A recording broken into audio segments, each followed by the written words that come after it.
L'intelligence artificielle au travail, c'est un sujet, hein. On entend tout et son contraire. Un jour, c'est la panique, l'IA va tous nous mettre au chômage. Le lendemain, changement de décor, elle va nous transformer en super-héros de la productivité. Alors comment on fait le tri dans tout ça? Eh bien aujourd'hui, on va laisser le battage médiatique de côté pour creuser un peu et voir ce que la recherche nous dit vraiment sur ce qui se passe sur le terrain. Pour bien comprendre ce battage, commençons avec un exemple qui a fait un bruit monstre. En 2016, Geoffrey Hinton, et attention, ce n'est pas n'importe qui, c'est un des grands pionniers de l'IA, lâche cette petite bombe. Il était tellement convaincu qu'en gros, il a dit « Arrêtez tout, plus la peine de former des radiologues humains ». Point final. Et voilà, le grand récit du remplacement de l'expert par la machine était lancé. Sauf que, voilà le truc. On est des années plus tard, et non seulement les radiologues sont toujours là, mais on en a besoin de plus en plus. La demande explose. Alors, la question qui tue, que s'est-il passé? Comment est-ce que la réalité a pu prendre un chemin si différent de la prédiction? C'est vraiment ça le cœur du sujet. Ce fossé énorme entre la prophétie et la réalité nous plonge directement dans le grand débat sur l'emploi. D'un côté, il y a cette peur, bien réelle, de l'automatisation de masse. Et de l'autre, c'est là que ça devient beaucoup plus nuancé et intéressant. Regardez un peu ce grand écart, c'est assez fou. En 2013, une étude très célèbre d'Oxford nous annonce que près de la moitié des jobs aux États-Unis pourraient être automatisés. Et puis, hop, quelques années plus tard, le CDE arrive et dit « Attendez, calmez-vous, on est plutôt autour de 10%. » Le fossé est gigantesque, on parle de deux avenirs qui n'ont rien à voir. Alors comment on explique une telle différence? Eh bien, la recherche qu'on décortique aujourd'hui met le doigt sur un problème de fond. Ces grandes prédictions, souvent elles se basent sur une vision très simpliste du travail, comme une simple liste de tâches. Elles oublient complètement la complexité, les imprévus, les relations humaines, bref, tout ce qui fait un vrai boulot au quotidien. Cette façon de voir les choses, en fait, ça porte un nom. C'est le déterminisme technologique. C'est cette croyance que la technologie toute seule dicte notre avenir, comme si les facteurs humains, économiques, sociaux, tout ça ne comptait pas. Mais la vérité, c'est que l'avenir du travail, ce n'est pas juste une question de ce que la machine peut faire, c'est bien plus que ça. D'accord. Donc, si on met de côté cette idée de déterminisme, une autre vision commence à se dessiner, une vision beaucoup plus intéressante. Plutôt que de parler de destruction d'emplois, les données nous montrent surtout une transformation des emplois. On quitte le scénario du remplacement pour entrer dans celui de la collaboration. L'idée, c'est l'équipe humain-IA.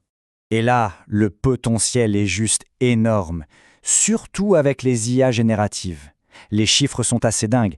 Les consultants gagnent 43% de productivité, les produits marketing 59% et les codeurs, tenez-vous bien, 126%. C'est ça la fameuse promesse du travailleur augmenté. Mais attention, ce n'est pas de la magie. Le point clé ici, c'est que ces gains, ils ne tombent pas du ciel. Ils viennent des gens, des travailleurs qui inventent de nouvelles manières de bosser avec l'IA. C'est une histoire d'adaptation active, pas du tout un remplacement passif. D'ailleurs, une étude fascinante sur des consultants montre ça très bien. On a identifié deux grandes stratégies qui émergent. D'un côté, il y a les centaures. Eux, ils divisent le travail de manière intelligente. L'humain fait ce qu'il fait le mieux, l'IA fait ce qu'elle fait le mieux. Et de l'autre, on a les cyborgs. Là, c'est différent. Ils intègrent l'IA à chaque petite étape de leur travail. C'est une fusion beaucoup plus profonde. Ça montre bien à quel point de nouvelles méthodes de travail sont en train de s'inventer. Mais, parce qu'il y a un mais, et il est de taille, l'histoire n'est pas si rose.